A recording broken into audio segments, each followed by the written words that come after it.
Halo teman-teman semua, selamat datang kembali di channel Seribu Sunyi. Hari ini saya akan membawakan kelanjutan dari cerita yang berjudul Gerbang Pembatas.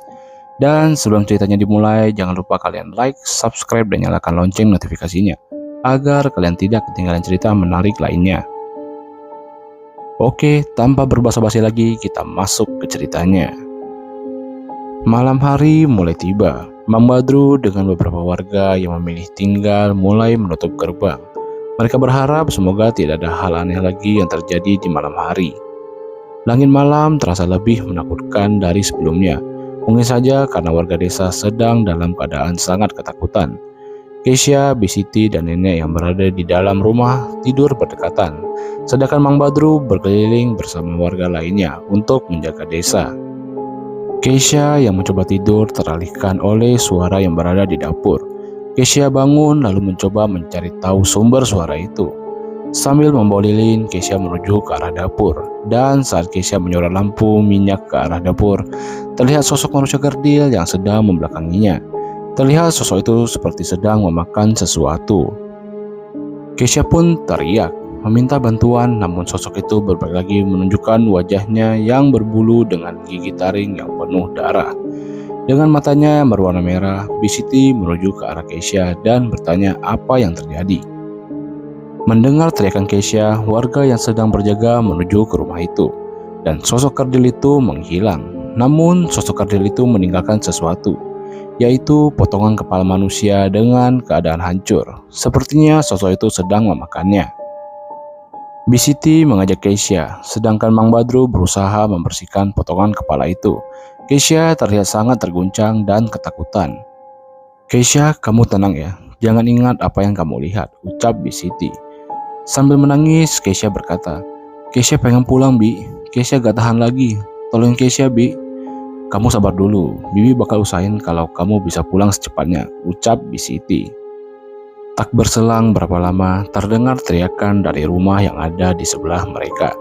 Mang Badru berlari untuk mencari tahu apa yang terjadi.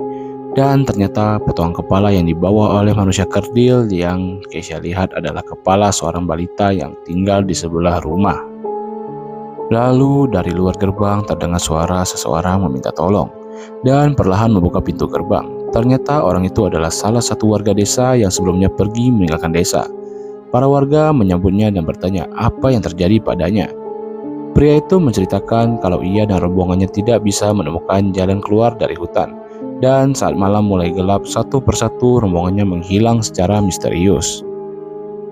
Ia sadar kalau di dalam gelap ada sosok bertubuh besar yang menelan orang-orang yang hanya menyisakan dirinya sendiri. Intinya 24 dari 25 orang yang sebelumnya berencana meninggalkan desa meninggal karena diserang sosok bertubuh besar yang menelan mereka. Dengar, jika kalian pikir meninggalkan desa bisa membuat segalanya membaik, kalian salah.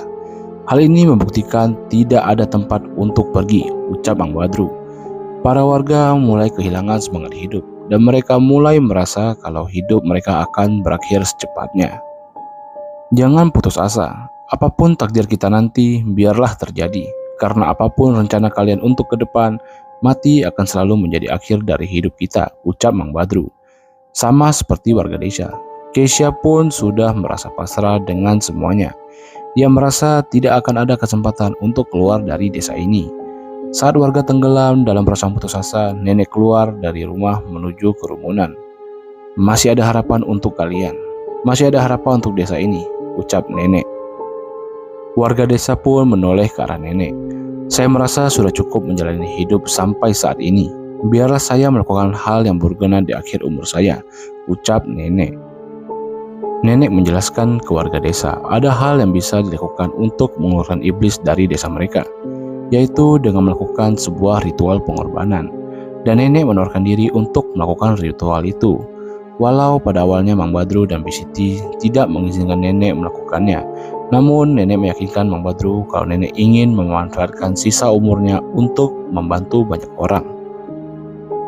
Dengan berat hati, Mang Badru dan Bisiti merelakan keputusan yang nenek ambil.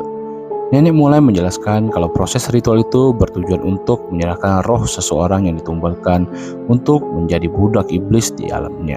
Dengan begitu, para iblis yang ada di dalam desa bisa pergi meninggalkan desa. Karena proses ritual ini memerlukan banyak kayu dan tidak mungkin juga mereka mau mengambil risiko pergi ke hutan. Akhirnya warga memanfaatkan rumah mereka sendiri untuk dihancurkan karena hampir semua bagian rumah terbuat dari kayu. Dikumpulkanlah puing-puing rumah di satu tempat. Keisha sebenarnya belum paham ritual seperti apa yang akan mereka lakukan. Saat kayu dirasa sudah cukup, warga mulai berkumpul mengelilingi tumpukan kayu yang ada di tengah mereka. Nenek mulai berjalan menuju ke tumpukan kayu itu. Namun sebelumnya nenek menuju ke arah Keisha. Keisha, sampaikan pada ibunya Tasya bahwa nenek sangat menyayanginya.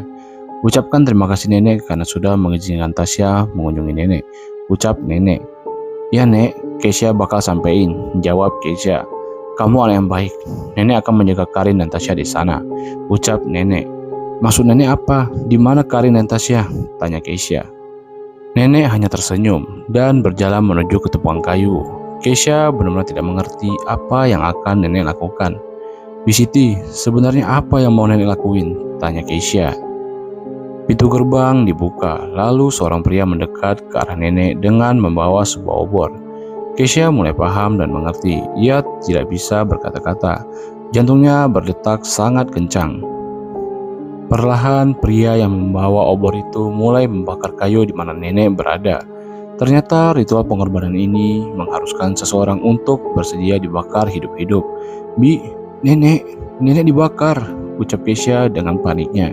Keisha, itu keinginan nenek, kita harus ikhlas, ucap Bisiti.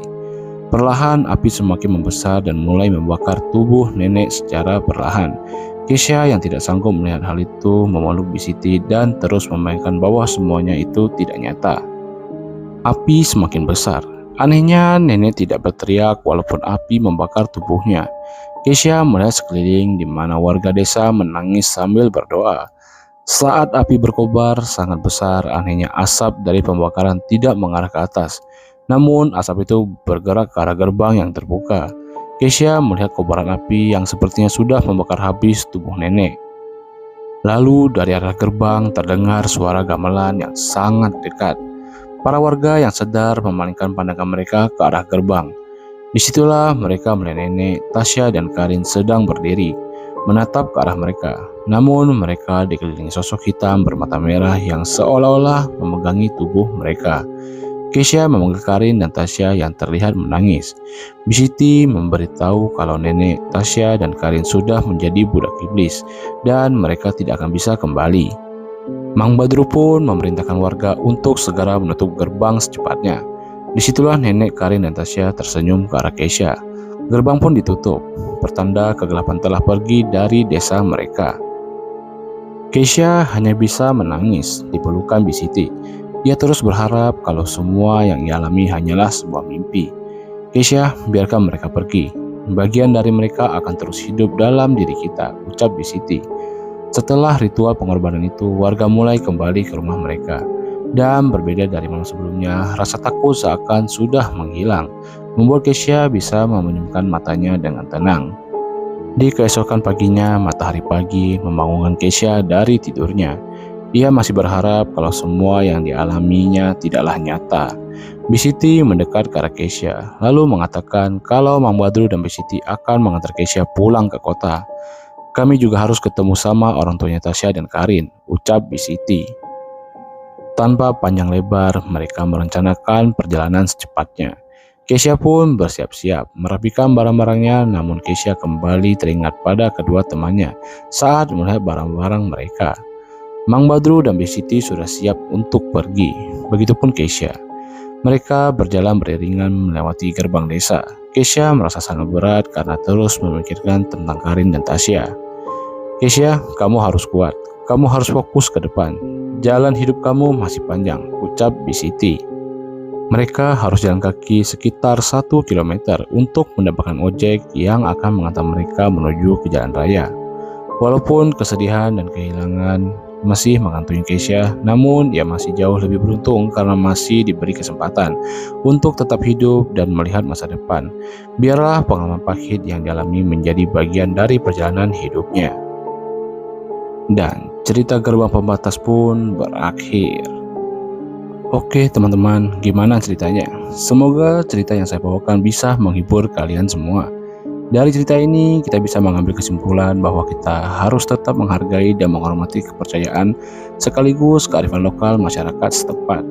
Dan saya ucapkan terima kasih untuk teman-teman semua yang sudah mendengarkan cerita ini sampai akhir.